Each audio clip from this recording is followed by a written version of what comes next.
பிரியமானவர்களே, வேதத்தை திறப்புங்க. அப்போஸ்தலர் 2ஆம் அதிகாரத்தில் 39ஆம் வசனம். அப்போஸ்தலர் 2ஆம் அதிகாரம் 39ஆம் வசனத்தை படிங்க. வாக்குத்தத்தமானது உங்களுக்கும் உங்கள் பிள்ளைகளுக்கும் நம்முடைய தேவனாகிய கர்த்தர் வரவழைக்கும் தூரத்தில் உள்ள யாவருக்கும் உண்டாயிருக்கிறது என்று சொல்லி இன்னும் அநேக வார்த்தைகளினாலே சாட்சி கூறி மாறுபாடுள்ள இந்த சந்ததியை விட்டு விலகி உங்களை ரட்சித்துக் கொள்ளுங்கள் என்றும் புத்தி சொன்னான். அவனுடைய வார்த்தையை சந்தோஷமாய் ஏற்றுக்கொண்டவர்கள் ஞானஸ்நானம் பெற்றார்கள். அன்றைய தினம் ஏறக்குறைய 3000 பேர் சேர்த்துக் கொள்ளப்பட்டார்கள். ஆமென். சோர்ந்து போன பேதுரு, இயேசுவை அறியேன் என்று சொன்ன பேதுரு, பெந்தேகோஸ்தே நாள் வந்தபோது பரிசுத்த ஆவியினாலே நிரப்பப்பட்டார். பரிசுத்த ஆவியினாலே நிரப்பப்பட்டவராய் அவர் பிரசங்கிக்கும் போது அவர் கையாளுகிற வார்த்தையை இன்னைக்கு சாயங்காலம் கர்த்தருடைய ஊழியனாகிய நான் உங்களுக்கு நினைப்பூட்டுகிறேன். அந்த வசனம் தான் 39 வாக்குத்தத்தமானது உங்களுக்கும் உங்கள் பிள்ளைகளுக்கும். For the promise is unto you and to your children. ஆமென். கர்த்தருக்கு ஸ்தோத்திரம். இப்பொழுது இந்த செய்தியை கேட்கிற அன்பு தாய் தகப்பன்மார்கள், இளம் தம்பதியினர், முதிர் வயது உள்ளவங்க எல்லாருக்கும் நான் சொல்லுகிற வார்த்தை என்னன்னா, கர்த்தர் கொடுத்த வாக்குத்தத்தம் உங்களுக்கு மட்டுமல்ல, உங்கள் பிள்ளைகளுக்கும் வாக்குத்தத்தம் உரியது. ஆமென். நம்முடைய தேவன் வாக்குத்தத்தங்களின் தேவன். நம்முடைய கர்த்தர் வாக்குத்தத்தங்களை கொடுக்கிறவர். அப்போ நமக்கும் நம்முடைய பிள்ளைகளுக்கு, உங்களுக்கு வாக்குத்தத்தமானது உங்களுக்கு மட்டுமல்ல, அது உங்கள் பிள்ளைகள் வரைக்கும் போகணும். சொல்லப்போனால் பிள்ளைகளின் பிள்ளைகளுக்குள்ள அந்த வாக்குத்தத்தம் பாய்ந்து செல்லணும். அப்படி உங்களுடைய விசுவாச பார்வை இருக்கணும். நல்லா வாழ்ந்தோம், நல்லா சாப்பிட்டோம், நல்ல வேலை பார்த்தோம், சம்பாதிச்சோம், ஒரு வீட்டை கட்டினோம், அப்புறம் பிள்ளைய கல்யாணம் பண்ணி கொடுத்துட்டேன், அவங்க வாழ்க்கையும் செட்டில் ஆகி போச்சு, அவ்வளோதான். இனி என்னவா? அந்த வாக்குத்தத்தம் உங்கள் பிள்ளைகளுக்குள்ளேயும் உங்கள் பிள்ளைகளின் பிள்ளைகளுக்குள்ளும் போகிற வரைக்கும் உங்கள் ஜெபத்தை நீங்கள் விடக்கூடாது. இன்னைக்கு நம்ம இம்மைக்காக மாத்திரம்தானே கர்த்தரை தேடுறோம், இல்லை? அடிக்கடி இந்த வசனத்தை நான் உங்களுக்கு சொல்லுவேன்னு உங்களுக்கு தெரியும்ல. இம்மைக்காக மாத்திரம். கர்த்தருக்கு ஸ்தோத்திரம். இம்மைக்காக மாத்திரம் ஆண்டவரிடத்தில் நம்ம அன்புள்ளவர்களாக இருந்தால் நம்மை போல பரிதபிக்கப்பட்டவன் ஒருத்தரும் கிடையாது. இம்மைக்காக மாத்திரம் வேலை, படிப்பு, தொழில், வியாபாரம், சுகம், வேற என்னது, ஐஸ்வர்யம், இதெல்லாம் இம்மை, இந்த உலகத்துக்குரியது. அப்போ அந்த வசனத்தில் நம்ம படிக்கிறோம்ல, அந்த வசனத்தை எத்தனையோ முறை நான் எடுத்து காட்டினாலும் கர்த்தருடைய பிள்ளைகளே, நம்ம திரும்ப இன்னொருக்க அந்த வசனத்தை நான் படித்தாதான் உங்களுக்கு புரியும் என்று நான் விசுவாசிக்கிறேன். கர்த்தருக்கு மகிமை உண்டாகட்டும். அந்த வசனத்தை எடுங்க. இம்மைக்காக மாத்திரம் அந்த வசனத்தை சொல்லுவோம். 1 கொரிந்தியர் 15ஆம் அதிகாரத்தில் 19ஆம் வசனத்தை படிப்போம். இம்மைக்காக மாத்திரம் 1 கொரிந்தியர் 15:10 இம்மைக்காக மட்டும் நாம் கிறிஸ்துவின் மேல் நம்பிக்கை உள்ளவர்களாய் இருந்தால், கிறிஸ்துவின் மேல் நம்பிக்கை உடையவர்களாக இருந்தால் எல்லா மனிதர்களை பார்க்கிலும் பரிதபிக்கப்படத்தக்கவர்களாய் இருப்போம். ஆமா, இம்மைக்காக மாத்திரம், இம்மைக்காக, if in this life only அப்படின்னு இங்கிலீஷில் போட்டிருக்கு பாருங்க. அப்போ கர்த்தருடைய பிள்ளைகளை, இந்த உலக வாழ்க்கைக்கு மட்டும் கிறிஸ்து இல்லை. திரும்ப திரும்ப சொல்கிறேன், இந்த உலகத்தை எதுக்கு நீங்கள் சர்ச்சுக்கு வந்திருக்கீங்க? எனக்கு சுகம் வேணும். எதுக்கு நீங்கள் இப்போ ஆன்லைனில் உட்காந்து பார்த்துட்ருக்கீங்க? எனக்கு ஒரு பிரச்சனை இருக்குது, அதுலேருந்து நான் விடுதலை அடையணும். எதுக்காக நீங்கள் ஜிபிஎஸ் ராபின்சனுடைய ஜபத்தை தேடுறீங்க? இல்லை, என் பிள்ளைக்கு ஜெபம் இல்லாமல் படுத்திருக்கு, அவளுக்காக. ஓகே, குட், ஜெபம் பண்ணுவோம். இதெல்லாம் இம்மைனா உலகம். இந்த உலகத்துக்காக மட்டும் இயேசு வேணும். மறுமை, இம்மைனா உலகம், மறுமைனா பரலோகம். நான் ஏன் இதெல்லாம் உங்களுக்கு சொல்றேன்னா, நம்முடைய படுகிற பிரயாசம் இம்மைக்காக மட்டும் இல்லை, அப்போ இம்மையிலும் மறுமையிலும், இம்மையிலும் நான் சந்தோஷமா இருக்கணும், மறுமைக்கும் என்னை கர்த்தர் நடத்தணும். அதுதான் கிறிஸ்டியானிட்டி. இல்லை இல்லை இல்லை, எனக்கு கொஞ்சம் வேலைக்காய் ஜோம் பண்ணுங்க, வேலை கிடைச்சோன்னே நான் முடிஞ்சால் ஆன்லைனில் வருவேன், இல்லைன்னா இப்போல்லாம் கொரோனா காலத்தில் வீட்டில் இருந்தேன், அப்போ பார்த்து இப்போல்லாம் நான் டைமே இல்லை. நீங்கள் அப்படி என்னையா பணம் சம்பாரித்து 10 வீடை வாங்கிட்டீங்களாயா? வாங்கிட்டீங்களா? இம்மைக்காக மாத்திரம் கிறிஸ்துவின் மேலே நம்பிக்கை வைத்திருந்தால் எல்லா மனுஷரை பார்க்கிலும் பரிதபிக்கப்பட்டவர்களாக இருப்போம். அப்போ இன்றைக்கு வாக்குத்தத்தமானது உங்களுக்கு உங்கள் பிள்ளைகளுக்கு உரியது. அதனால இப்போ நம்ம நல்லா ஃபோக்கஸ் பண்ண வேண்டியது கர்த்தருடைய பிள்ளைகளே. சங்கீதம் 128 6ஆம் வசனத்தில் நம்ம என்ன படிக்கிறோம்? சங்கீதம் 128:6 என்ன படிக்கிறோம்? கர்த்தருடைய பிள்ளைகளே, வசனத்தை படிப்போம். சங்கீதம், உன் பிள்ளைகளின் பிள்ளைகளையும், நீ உன் பிள்ளைகளின் பிள்ளைகளையும் இஸ்ரவேலுக்கு உண்டாகும் சமாதானத்தையும் காண்பாய். ஆமென். பிள்ளைகளின் பிள்ளைகளை பார்க்கணும், அடுத்தது சமாதானத்தை பார்க்கணும். அதான் ரொம்ப முக்கியம். என்னை பொறுத்தவரையில் ரெண்டும் ரொம்ப முக்கியம்தான். ரெண்டும் முக்கியம். பிள்ளைகளின் பிள்ளைகளை, அடுத்த சந்ததியை நான் பார்க்கணும், கர்த்தருக்கு மகிமை உண்டாகட்டும். அதுக்கு அடுத்த சந்ததியை நான் பார்க்கணும். அடுத்தது அதில் ஒரு சமாதானத்தை பார்க்கணும். இஸ்ரவேலின் தேவனுடைய சமாதானம், அதான் இஸ்ரவேலுக்கு உண்டான சமாதானம். கர்த்தருக்கு மகிமை உண்டாகட்டும். அப்போ ஆண்டவர் கொடுக்குற வாக்குத்தத்தம் அதுதான் பிள்ளைகளுக்கு. அப்போ கர்த்தருடைய பிள்ளைகள் 128:3 உன் பிள்ளைகள் உன் பந்தியை சுற்றிலும் ஒலிவ மர கன்றுகளைப் போல் இருப்பார்கள். இப்போ பிள்ளைகளுடைய நிலைமை ரொம்ப டஃப். பிள்ளைகளுடைய நிலைமை ரொம்ப டஃப். இப்போ அதுதான் அடிக்கடி நான் பேசும்போது சொல்லுவேன். கர்த்தருடைய பிள்ளைகளை, பிள்ளைகளுடைய அப்பா அம்மாவை வைத்து, பிள்ளைகளுடைய தாத்தா பாட்டி அம்மாவை வைத்து, அவங்க ஆவிக்குரிய ஜீவியத்தை வைத்து பேர பிள்ளைகள் இடம் போட்டுறாதீங்க. பெற்றோரினுடைய லைஃப் ஸ்டைலை வைத்து பிள்ளைகளை நீங்கள் புரிஞ்சுக்காதீங்க. அது அந்த காலம், அது 30 வருஷத்துக்கு முன்னால் உள்ள காலம். ஆனால் இந்த நாட்கள் தேவனுடைய பிள்ளைகள் அப்படி அல்ல. சத்துரு பலத்த விதமாக இன்னைக்கு வாலிப தங்கச்சிமார்களையும் அவன் தன் பக்கமாக இழுத்து கொண்டிருக்கிறான். அப்படிப்பட்ட ஒரு கொடிய உலகத்தில் வாழ்ந்துகிட்டு இருக்கிறோம். வாலிபர்கள் நல்ல பையங்க, நல்ல பிள்ளைகள். ஆனால் அவர்கள் போகிற பாதை அது தவறு என்று அவர்களுக்கு புரியலை. ஒரு நல்ல தாய் தகப்பன் பிறந்த ஒருத்தன் சொல்கிறான், எல்லாமே ஒன்று தான் சார் அப்படின்றான். கர்த்தருடைய நாமத்தினால இன்றைக்கு நான் பாரத்தோடு உங்களுக்கு சொல்கிற காரியம் என்னன்னு கேட்டால், உன் பிள்ளைகள் உன் பந்தியை சுற்றி இருக்கணும். என் பந்தியை சுற்றி இருக்கணும். என்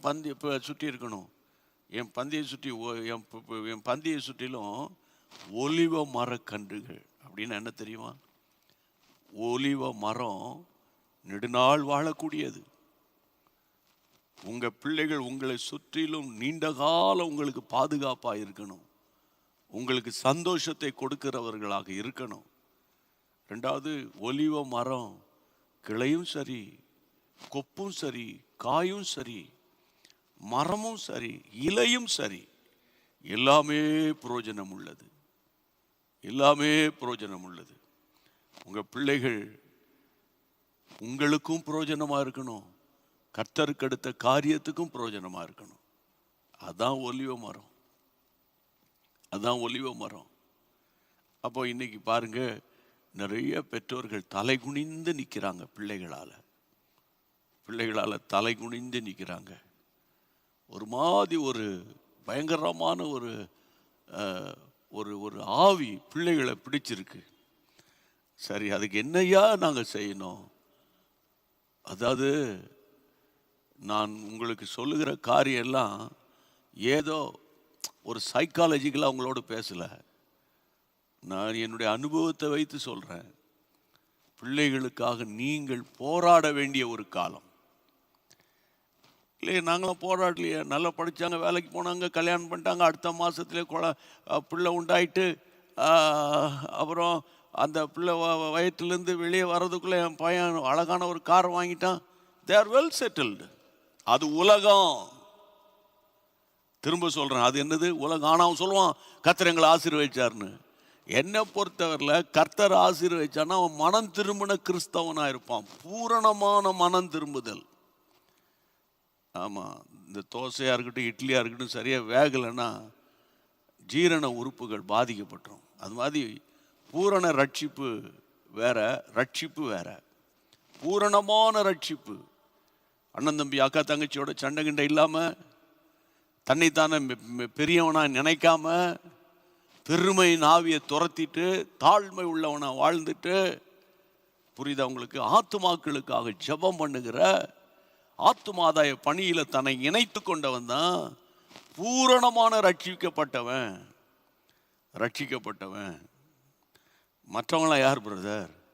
பெயர் கிறிஸ்தவன். ஆமாம், பெயர் கிறிஸ்தவங்க. அப்போ இந்த நாட்களில் நீங்கள் உண்மையான ரட்சிப்பு இருக்குமானால், இயேசு சொன்னார்ல, ஒரு ஸ்திரீக்கு 10 வெள்ளிக்காசு கையில் இருக்குது, திடீர்னு எண்ணி பார்க்குறா, ஒன்று காணும். ஒன்று தானே காணும், 9 இருக்குல்ல, ஓகே அட்ஜஸ்ட் பண்ணிக்கலாம். அப்படி இல்லை, அது மந்த ஆவி. அது போதும் என்ற, அது ஒரு போதும், இது போதும், இது போதும். ஆனால் அந்த ஒரு வெள்ளிக்காசு காணாமல் போன போது அவள் தேடி கண்டுபிடித்த விதம் பைபிளை இயேசு சொன்னார். விளக்கை கொளுத்தினாள். Light the lamp. விளக்கு, வேதமே வெளிச்சம் இல்லை, கட்டளையே விளக்கு. Light the lamp. ஒன்று விளக்கை கொளுத்தினாள், ரெண்டாவது வீட்டை பெருக்கிறா, வீட்டை க்ளீன் பண்ணுறது, தன்னுடைய சரீரத்தை, தன்னுடைய உள்ளான மனுஷனை சுத்திகரிக்கிறது. ஆமாம், எப்படியாவது பெருகி கூட்டி கீட்டி பார்த்து ஒவ்வொரு அறையா தேடி கடைசியில் கண்டுபிடிச்சிட்டா. அது எதை குறிக்கிறது? ஒரு பாவி மனம் திரும்பினால் பரலோகத்தில் மிகுந்த சந்தோஷம். நீங்கள் ரட்சிக்கப்பட்ட ஆள்னா ஒவ்வொரு நாளும் ஒருவருக்கு சுவிசேஷம் அறிவிப்பீங்க. அறிவிச்சிங்களா?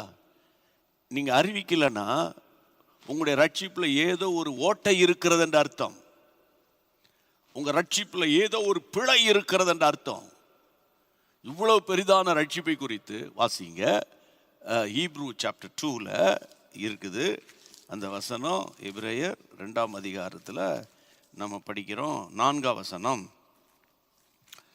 அடையாளங்களினாலும் அற்புதங்களினாலும் பலவிதமான பலத்த செய்கைகளினாலும் தம்முடைய சித்தத்தின்படி பகிர்ந்து கொடுத்த பரிசுத்தாவின் வரங்களினாலும் தேவன் தாமே சாட்சி கொடுத்ததுமாயிருக்கிற இவ்வளவு பெரிதான ரட்சிப்பை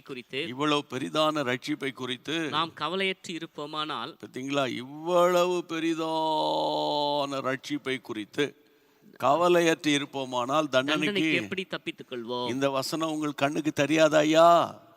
அம்மா, வாக்கு தத்தங்கள் தான் உங்க கண்ணுக்கு தெரியுமோ? இந்த வசனம் உங்கள் கண்ணுக்கு தெரியாதா?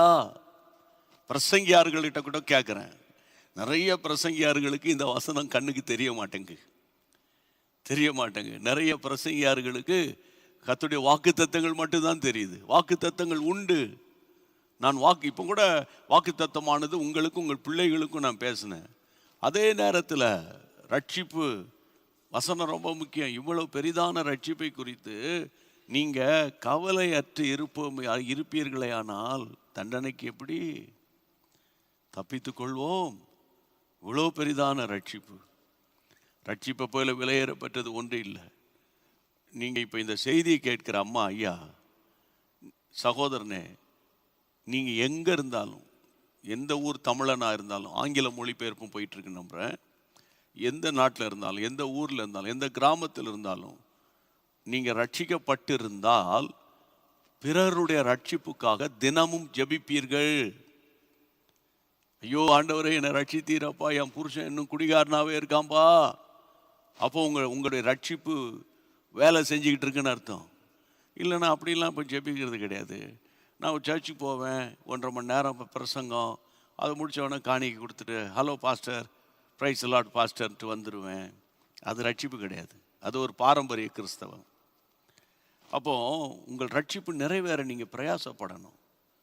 உங்களை அழைத்த தேவன் 140 கோடி மக்கள் மத்தியில் கிருபையாக உங்களை ரட்சித்து வச்சிருக்கிறார்னா நீங்கள் ஏன் பிறருடைய ஆத்துமாவுக்காக ஜெபிக்கவில்லை?